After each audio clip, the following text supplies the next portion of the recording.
Hello, it says I'm live. Let me just make sure that you can hear me. So if you are jumping in, let me know, and that way I can know that I'm heard because we will be going over a few things today, and it is all about long term versus short term rentals, and this has been kind of a decent sized debate about what's best, what's not best, what should I do, how should I do it, blah blah blah, all that jazz. Um, so yeah, if you're interested in knowing, what does it look like for me, long term versus short term rental? If you're interested in that, go ahead and comment. Let me know. Let me know. Let me know. I'm just looking right now. Okay, cool. Looks like I'm live. Am I live? Can some of y'all comment just so I know? And that way I can dive into everything. Looks like I'm live. Okay, sweet. All right. So if you're excited about hearing about the differences between long term and short term rentals, hit that heart, share, comment. I see a what's up. So stoked. All right. So this is some of the stuff I want to do. There's some of the stuff I want to go over.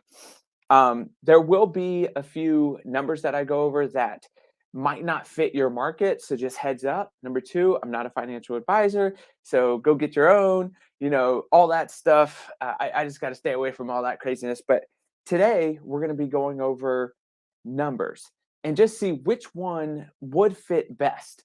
Again, I'm going to use broad numbers and make math easy numbers as well, but it should give you some idea in terms of numbers which investment fits best for what you want to create. Again, every location is different, but let me know. Matter of fact, if you don't mind, if you're watching, and some I know will watch it later, but could you put your location in the comments?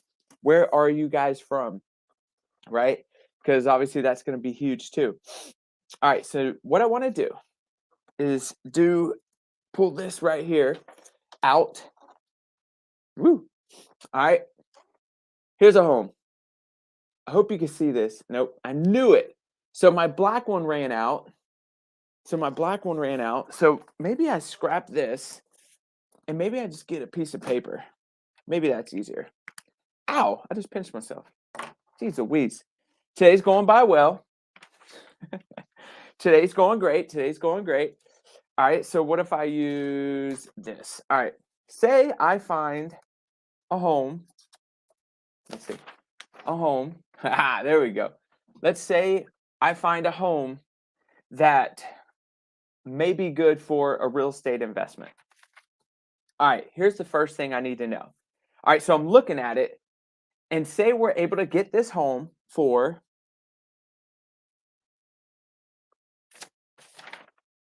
$80,000. Again, location, I get it. But let's say we get a home under contract for $80,000. We're excited because the ARV, if you know what that is, go ahead and comment below. The ARV on this home, and for my real estate peeps, my real estate license peeps, we know that the ARV on this home is $150,000. All right, this is going to start the math for us. So we know the ARV is $150,000, which is after repair value. For my real estate license peep, just imagine a CMA, right? What's up, Chad? What's up, brother? So imagine, Chad, there's some stuff I want to do with you in October. I'll talk to you about it a little bit later. But either way, so this stuff right here, after repair value, if for my real estate license people, it's like doing a CMA on a house that's already hooked up. All right, we get it under contract for 80. The ARV is $150,000. Now, who knows what the 1% rule is? Again, this is going to be math heavy, but listen, investing is math, right? The language of business is numbers. So what we know by looking at this home, that the 1% rule says, hey, listen, if we put it under contract for 80,000, we should at least get $800 of rent. Let's say we've done a quick analysis of the market and we know that this home, I'm going to just put 800 would be the 1% rule. See, 1%, 800. But by running the math, we see that this home will bring us especially in this market, guys, if we put it for a long-term rental, could make us $1,300 a month. Can y'all see that? And for the ones just now diving in, I had a huge whiteboard, but this hurt me, and I'm a big baby, and my black marker actually ran out, so I'm doing it on this. So would you say this is a good investment? We put it under contract for 80, ARV is 150, definitely beats the 1% rule, and we could get $1,300 a month on this. Is this a good investment? Is this a good investment? Because I will say, now this is just the quick numbers before we go over long-term rental and short-term rental numbers on this one property. I will say, anytime we look at a short-term rental, by the way, that says hard. So trust hard work. It looks like it's kind of hard to read. Hard to read. Whatever. That's right, Chad. 100%. So, which funny you bring that up because on my last investment, it's going to be almost a year before we can get this thing live.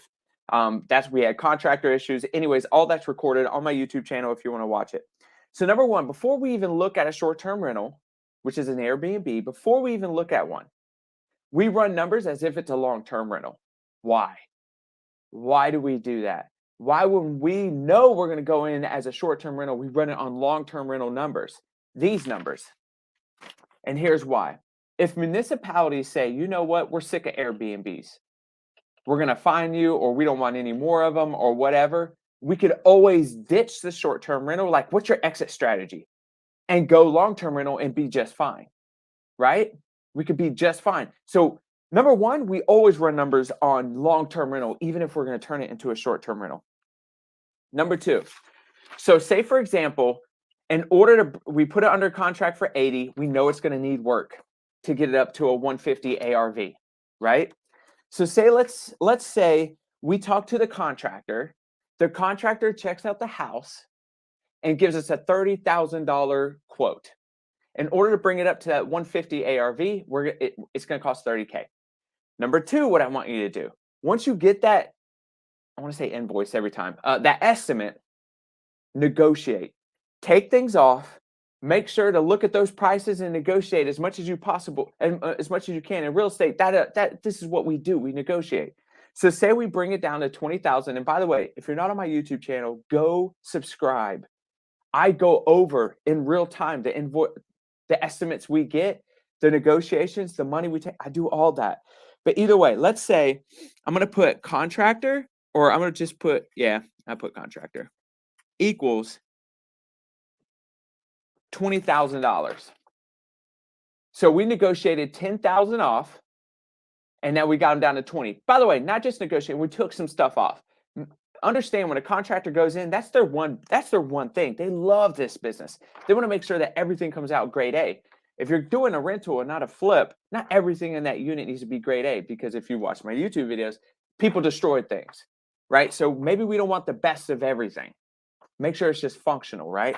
Not everything, but some of that stuff can be functional. We've negotiated them down to 20,000.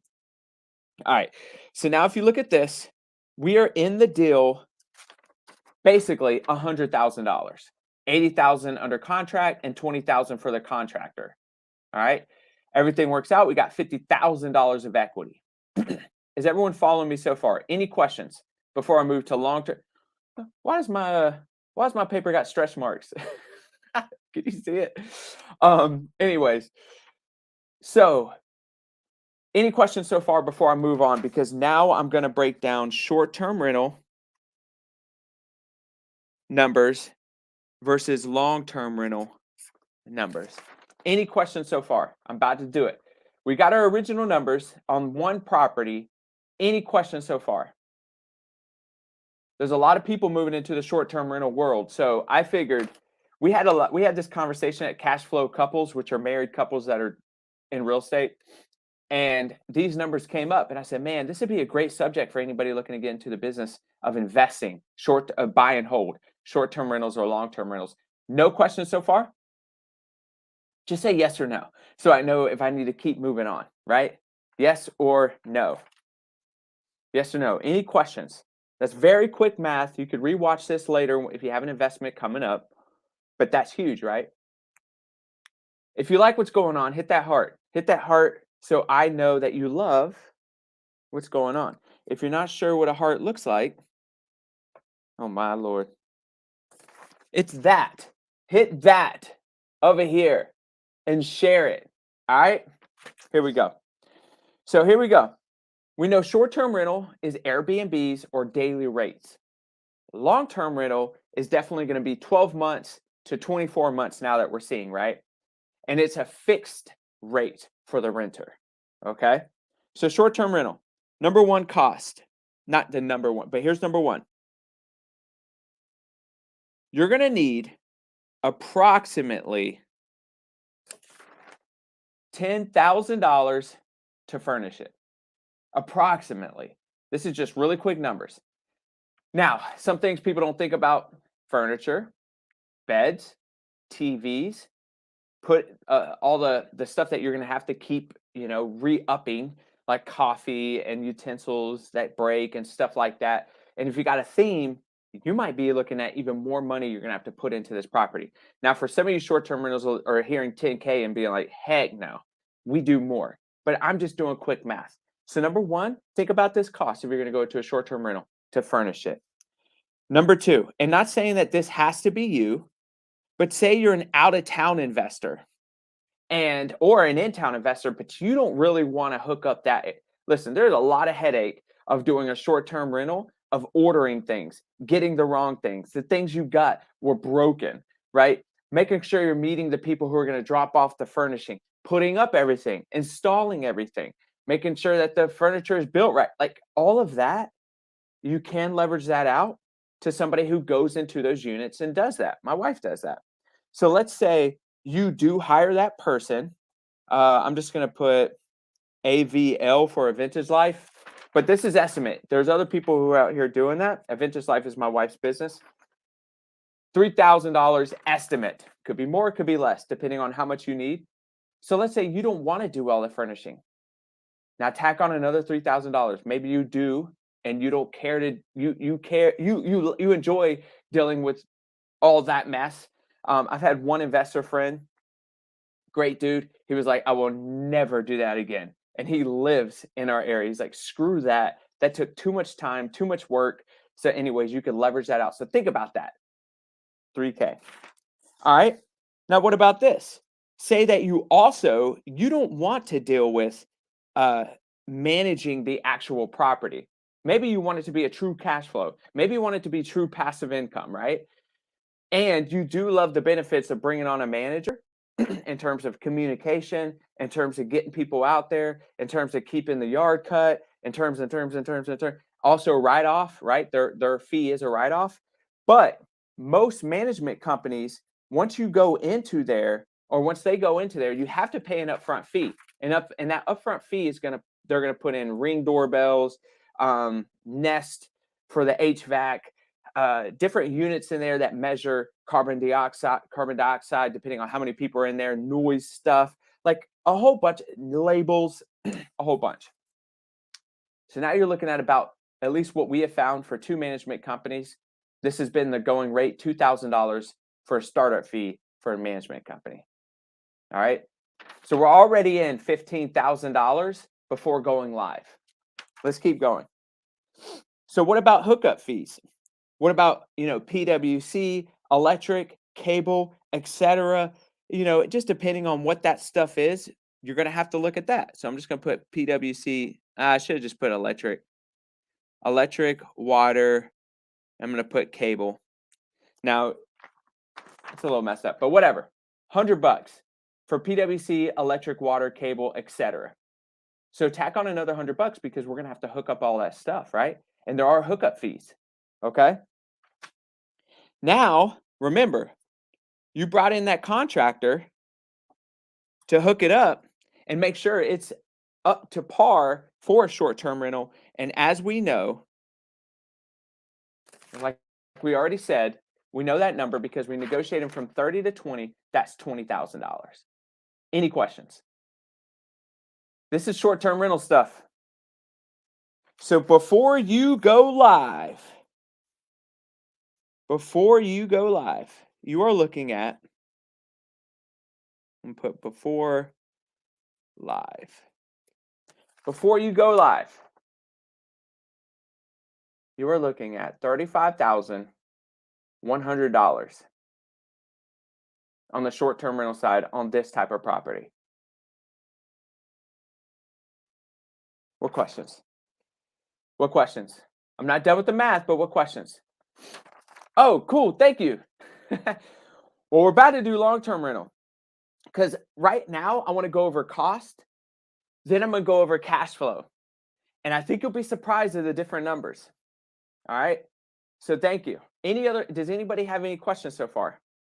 This is why we call it Be More training. We're training people different than if you go to another brokerage and they're telling you how to get listings, which is awesome. And we do talk about that. But guys, the investor mindset is something you start to want to bring into your world as well. Any questions so far? If not, I'm just going to move on. So now, and go ahead and type your questions, and then I will jump on it. But for now, I'm going to move on to the long-term rental side. Okay. For this one, short-term rental, we're in 35. Now we're going to do long-term rental. So long-term rental, do we furnish it? Yes or no? No. Do we need to bring in someone to help us furnish it and build a theme and make sure all the contractors are hitting on time and just basically the brains and the operation point of the business? No. We don't have to do that on the long-term rental side. Management company, upfront fees? Nope. Miscellaneous hookup fees? Nope. Contractor fee? Yes. Yes, we're going to have to do that. So now we're looking at, before we go live, I'm just going to write it, 20,000.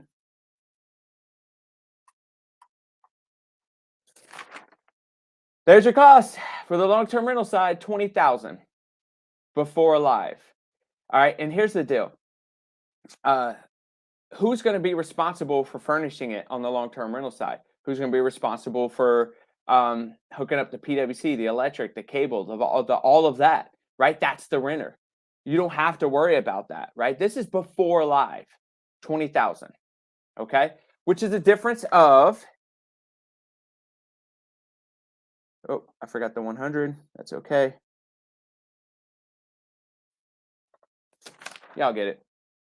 The difference between a little over $15,000 on this example, okay? Long-term versus short-term rental. Any questions on that? Because I'm about to go to the cash flow. I'm about to go to, we are now live in some of the costs, because obviously there's different costs between long-term rental and there's different costs between short-term rental once you are live. Right now, you see the difference between costs of both short-term and long-term rental before live, but now we're about to go live. So talk to me. Any questions? I'm going to stop for a second. Any questions before we go live on this investment property?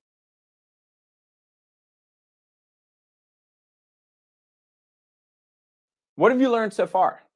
What have you learned so far? Let me hear from you. Put it in the comments. If you're listening while you're driving, then I'm sorry. I can't help you. Maybe later once you put in the comments. Any questions? Any questions? Any questions? All right. All right. All right. I just want to make sure that you guys are good to go. But there you go. All right, cool. So now we're live. And if you do have questions, obviously type them out. Now we're live. I'm going to put CF for cash flow. CF for cash flow. So say now we are now live on the short-term rental. Estimated, and this is just in our market, and I totally understand. Oh, financing, that's a good question. I totally understand, but say we go live, cash flow on the short-term rental, let's say is $2,000. Could it be more? Yes. Could it be less? Yes.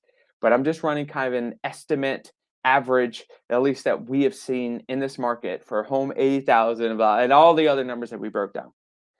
Cash flow live, and we've already talked about this on the long-term rental. Yeah, driving and listening. See, 1,300. Remember, we've already broke it down up here. We ran numbers and knew that the cash flow would be 1,300. or at least the revenue. I should say revenue. But let's say the revenue at 1,300, and down here, short-term rental. Ugh, it's hard to do it on camera. 2,000. Okay, everyone good? So financing this deal, that depends on your relationships with the mortgage people. We've had some where we don't get any financing, we just buy it cash. We bought one cash for 25,000. Now that was obviously no one's going to finance that. But in terms of other financing, make sure you have a good relationship with your manager, or excuse me, your finance people, because this is why we have good relationships with our bank. That's why we go into our bank and we don't just use an ATM. We build relationships. I'd say that's number one, build relationships in terms of financing. There are other options, right? It just depends on the deal. But we've traditionally used a lender. You could use hard money, right? You could also use hard money. You could use friends and family where you pay them back, maybe not give them equity on that investment, but you just pay them back with interest. Or maybe over time. I just talked to one of our coaches about that, where she might be buying a home from somebody and she's saying, hey, I'll buy it from you. We could do owner financing and I'll give you a % of the revenue for the first 6 months. So you can get creative on how bad you really want this deal, as long as the numbers work, though. As long as the numbers work. This is be emotional to your numbers. Bring in your numbers and hug them and hold them and get to know them, because the numbers is going to tell you if you should move forward or not. All right. I hope that helps. But there's a lot of different options, really, is the idea. But build better relationships. Go to more investment meetups. Talk to your bank. Talk to other financing people. For example, one investment that we did finance, it was what they call low cost loan, I think is what it's called. The loan was too low. Nobody would touch it. I had one friend that was a loan officer that did it for me. He didn't get paid on the deal. I had to pay the attorney outside of closing. So you have to get creative. Not all deals are created equal, right? So there's that. We got the cash flow numbers down. Now, management. Remember, we put a management company on both of these, let's just say. So now, management company, for short-term rental, we have seen 25% to be the average. Once you give it over to a management company, they will take 25% off the top. Is it worth it? Yes. For me, worth it. That's what creates the true passive. And by the way, you could write off the 25%, right? Because that's a business expense. So now we've done the 25%. By the way, there's another management company here doing 30%. You better believe we're getting calls like, who are y'all using now? My person just went up to 30%. We want to go back to 25. So anyways, so now we just did the 25% on the short-term rental. And now we've done what we have seen 10% on the long-term rental. If we turn this home into a long-term rental, and these are the differences in breakdown. So 1,500, they took 25% off the top. Now we're bringing in $1,500 of revenue into the business. For long-term rental, or that was short-term rental. For this one, long-term rental, 10%, we're making $1,170. Okay, you can see the difference in revenue so far.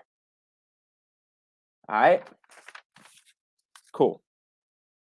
Here's some other things we might not think about. Well, not yet. I'm about to get to that. So next, let's say we did finance the deal and we didn't pay cash. So I'm going to put this for both. And for my loan officers, don't kill me. This is me just guesstimating on what the pity payment is, principal, interest, taxes, and insurance on this property. What I usually do, since let's say we finance all 80,000, let's just say, and I do 80 times 6. I always do the thousandth place times 6. Mortgage professionals hate when I do this, but it does give me some type of rough estimate.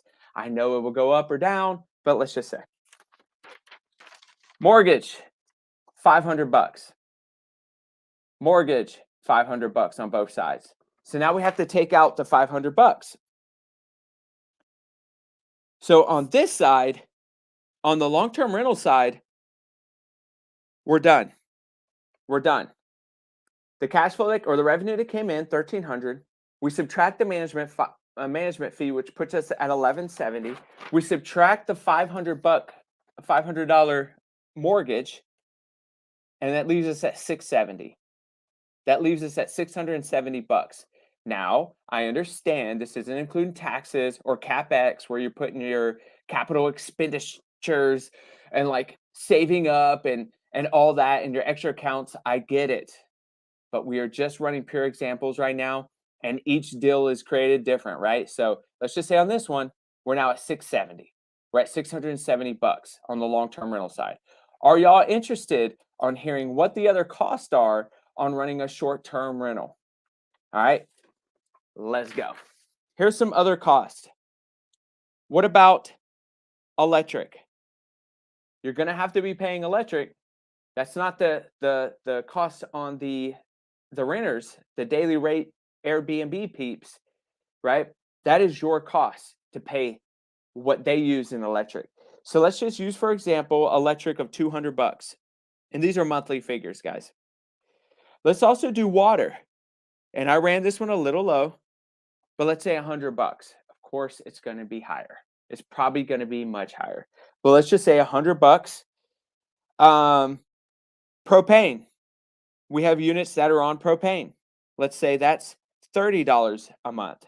What about cable? Now, we just got rid of cable in these units, and we're just doing Netflix where people could just log into their own information. But let's just say you're still running cable. Some people are. That's $50. And let's just say you're unlucky. I can't say that. Oh, listen. You ended up at an HOA. You ran this thing out of an HOA. We avoid HOAs like the plague. We do not want to be near them, but some people are in HOAs. So now you're looking at $200 electric. Oh, let's do this. $200 electric. Water $100, propane $30, cable $50, HOA $50. These are running costs. These are overhead on your units every single month. That is a cost you cannot avoid, because if you're doing good and it's renting out, you're going to be using electric, propane, all of that. This is all overhead that on the long-term rental side, you don't have to worry about, because who does that fall on? The renter, right? So let's add up the revenue of $2,000 cash flow. Let's subtract it all. Let's subtract all that, including the management fee. And this is what we're left with.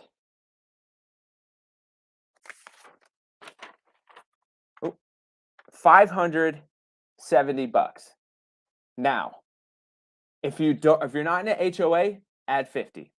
If you're not going to use cable, add 50. Guess where you're at now, right? We don't use cable. We're at Netflix. We use Netflix. We're not in HOAs. So even if you add that extra 50 or extra 100, you're at 670. Look over here.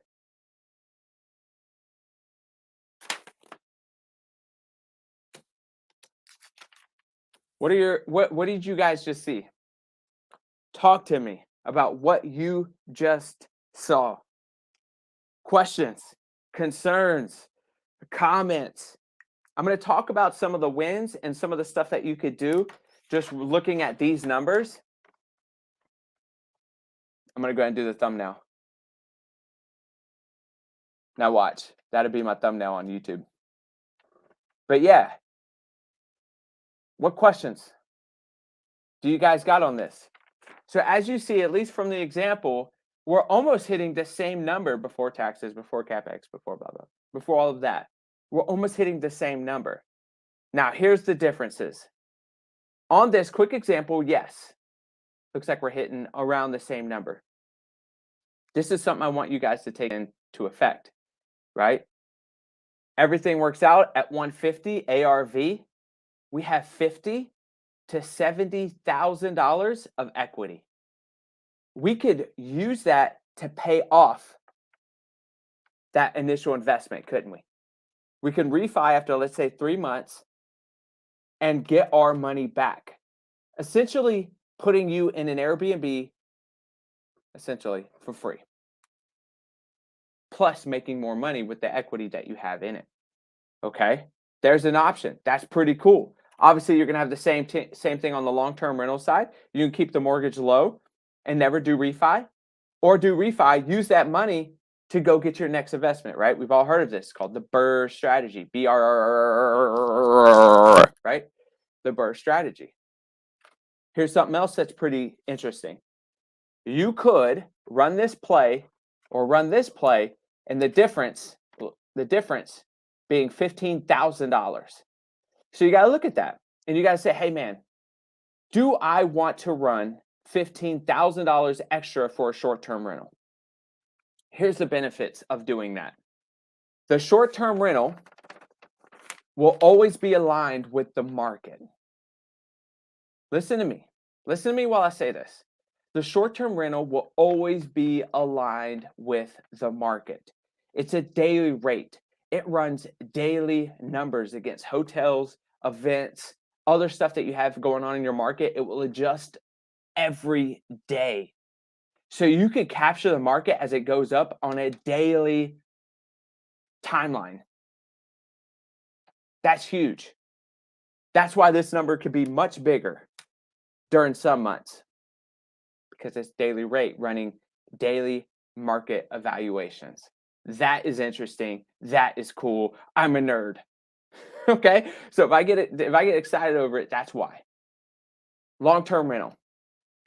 You'll capture that day you go live. What's a good market? And maybe you project a little bit higher, which I always suggest this to my people. Always suggest going $200-ish higher. Always. If no one bites, cool, drop it $50. Drop it $50 till somebody bites. More than likely, the management company gave you a number that's guaranteed to rent. Shoot higher, right? Just shoot a little bit higher. Anyways, in this market, we're seeing 24-month leases because of the market's on fire. We're low on inventory, right? Us being low on inventory, people are moving to the rental market, which is only increasing demand, low supply and demand, driving the price up, and driving better terms for the owner of that property.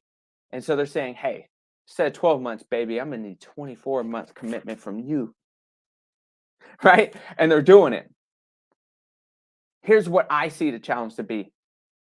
Has the market in your world changed from now to 2 years ago? From now to 18 months ago? From now to 12 months ago? In our market, the market has changed dramatically. We're constantly losing inventory.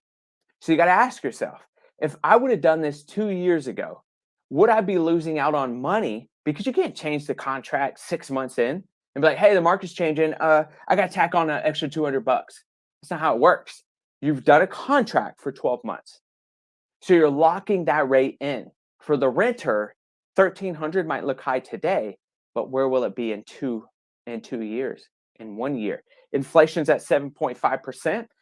Cost of everything is still going up, buckled with the low inventory. So look at this, and you got to look at this. Is the $15,000 initial investment for a short-term rental worth it by betting on daily rate markets, right? Watching the market on a daily inventory of that information. Is the $15,000 investment worth it? By the way, is that a write-off? Right? Talk to your CPA. I'm not a financial advisor, right? So it's interesting. Both of them have their own wins. Because this is safe, man. This is safe. Imagine keeping 15,000. I say safe. Let me be careful with the word safe. We don't ever know what's safe, right? Everything's a risk. Life is a risk. Is that my next shirt? Life is a risk. Anyways, so long-term rental. That's pretty solid, right? You could invest in that. You keep your 15K, invest that into maybe another long-term rental, right, as the down payment. So now you have 2 long-term rentals. You are guaranteed to get, let's say that, right? That every month. It's a lot more, not safe. And there's a word for it. And one of y'all know.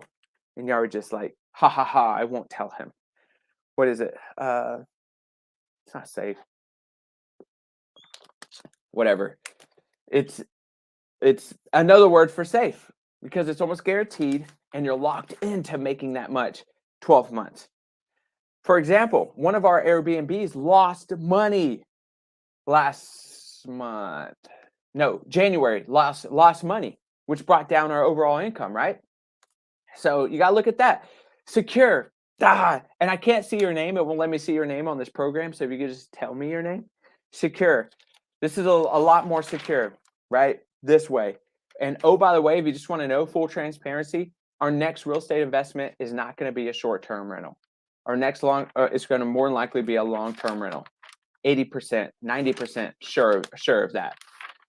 What's up, Lisa? Yeah, so what questions do you have? This is I think, a great breakdown of a short-term rental versus a long-term rental in terms of using the subject property, the money that's going to go in, your upfront cost before live, cost after live, and revenue into your business at the very end of it. Any questions, any concerns, any comments, or something you just learned? Let me know. Tell me. You could ask questions about what we went over, or maybe something that's just bubbling up in your head. Once I built out the math, I thought for me, and please ask your questions. We do this for you. We do this for you.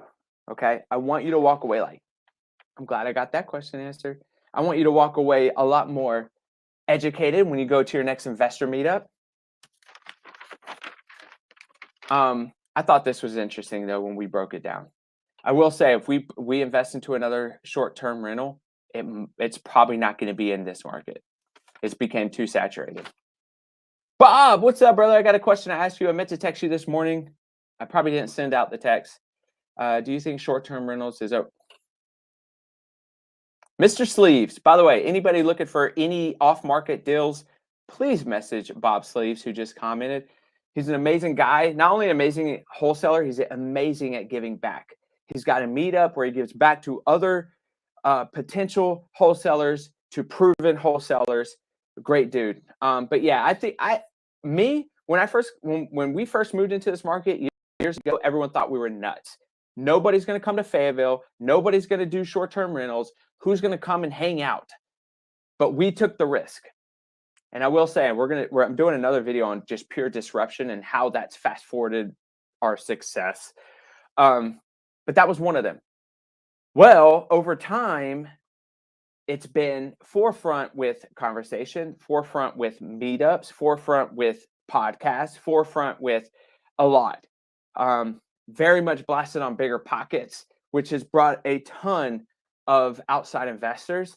So for me, and the reason why we're not investing short-term rentals anymore in Fayetteville and surrounding areas, we got one more and it's about to be finished.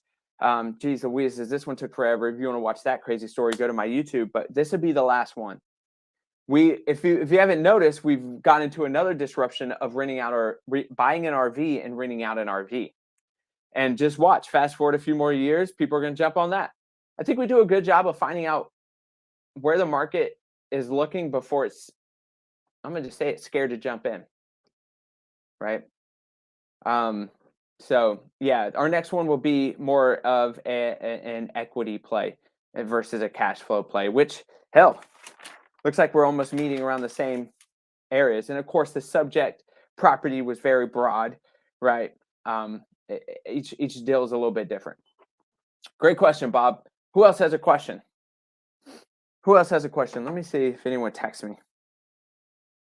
Bob, if you're still on, this was a question I was going to ask anyways. When is your meetup? If you want it to be public, when is your meetup? What day? What time? Is it the first day, or excuse me, is it the same day, same time every month? If so, drop it below. If you want to choose to keep it private, that's cool too.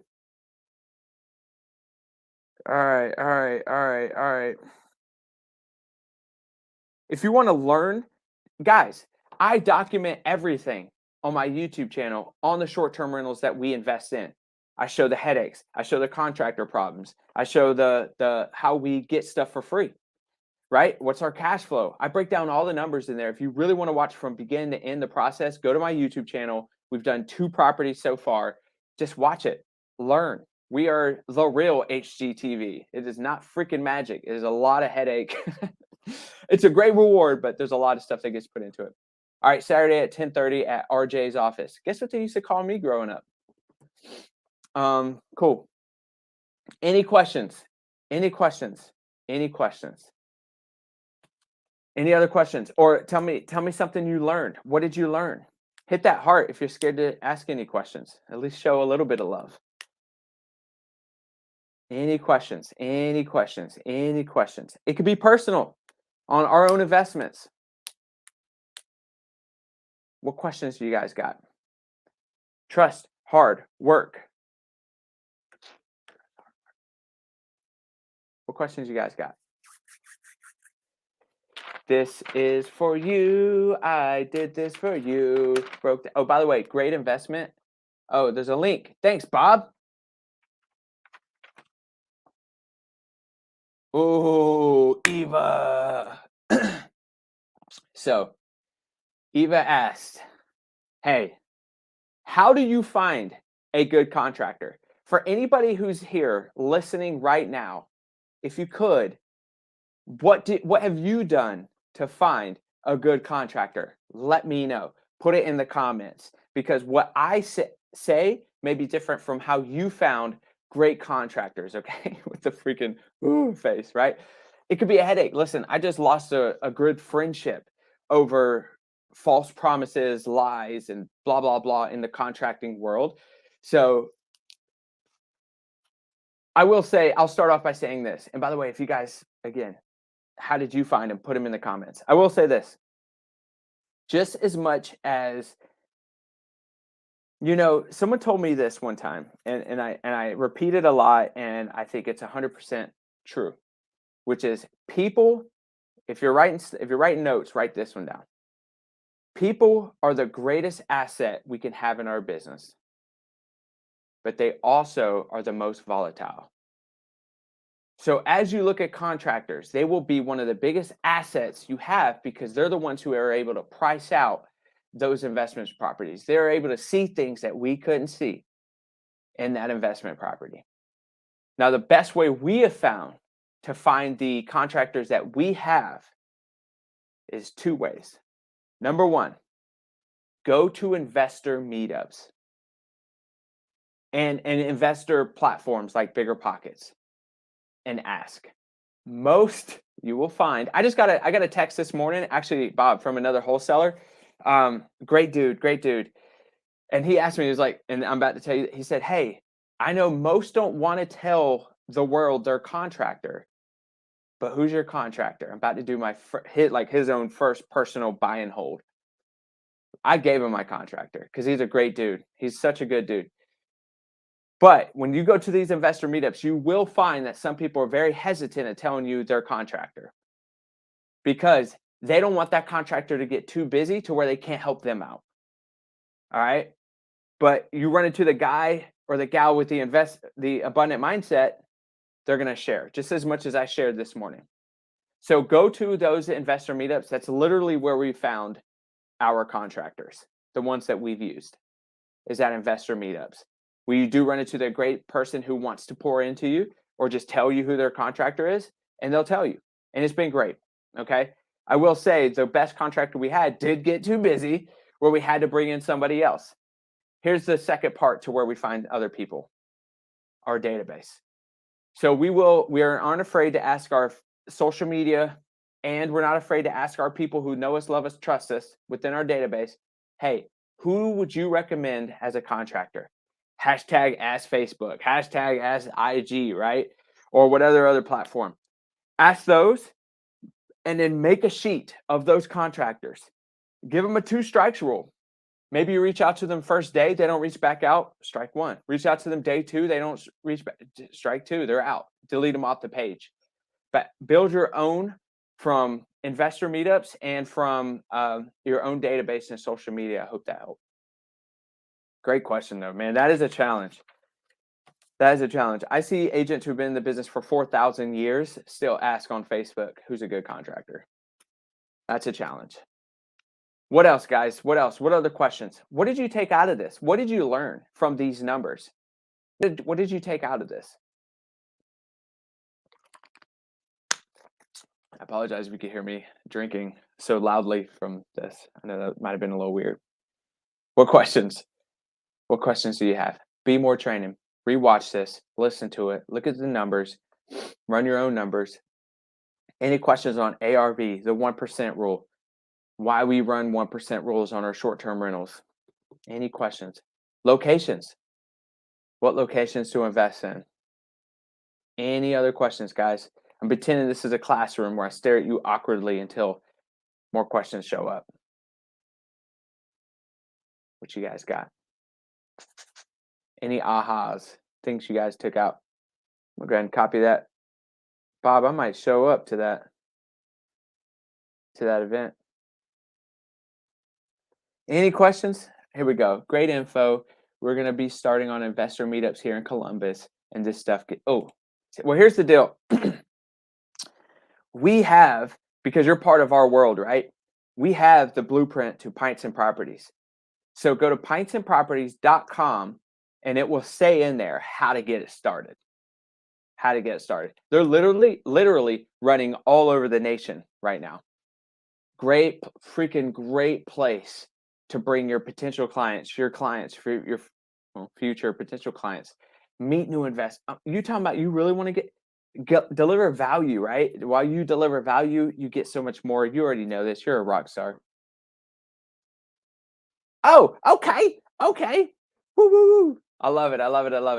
Well, let me know how I can help. Shoot. Almost cussed. Shoot. If I could go down there and help and be there for your first event, let me know. Oh my God. Matter of fact, I'm going to be there for your first event. I ain't even asking. I'm going to show up and I'm going to have a good time and put me to work, man. I am your B word. You put me to work. What else? Anybody else have any questions? If not, of course, I'm going to jump off of here and done charging. I'm going to jump off of here, but cool. If no other questions, I'm going to jump off of here. You guys are always the best. I love it. I love the questions. And I even love, if you're watching this later, which more than 50%, I feel like end up watching the replay.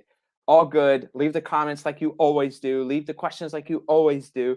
And I want to be there to answer any of that, or maybe somebody within the comments is able to see it and answer too. So we're all here together. We're all working together to create these badass lives that we all want to live. And we all are going to help each other get to that. Okay. And that's why I'm here. I am here despite what you hear in your firms, guys. We had a meetup yesterday, a mastermind, and there was an agent there that's from a different firm. And she was like, oh, we hear some stuff. And I'm like, but this is truly me.